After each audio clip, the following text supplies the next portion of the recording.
Let's dive into this explainer and trace the wild timeline of the British Raj, start to finish.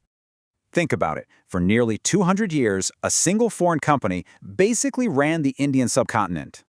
So how on earth did a modest little trading company end up conquering such a massive land?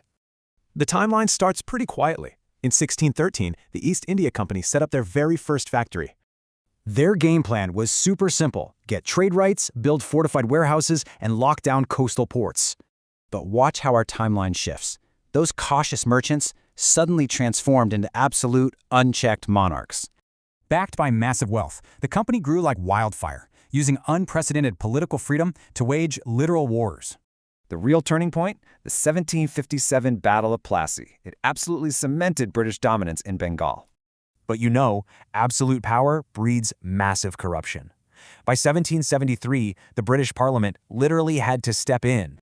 Tensions finally exploded in the 1857 revolt. Company rule vanished, replaced directly by the British Crown. Now, under the Crown, a brutal economic shift happened. India's thriving industries were completely turned upside down. Heavy taxes crushed local trade, forcing a devastating shift where India just supplied raw materials to Britain. They set up this huge modern administrative system, but totally excluded Indians from taking any top jobs.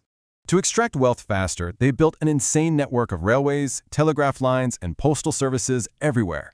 But here's the twist. That exact infrastructure, plus Western education, inadvertently sparked a massive, unified Indian nationalism.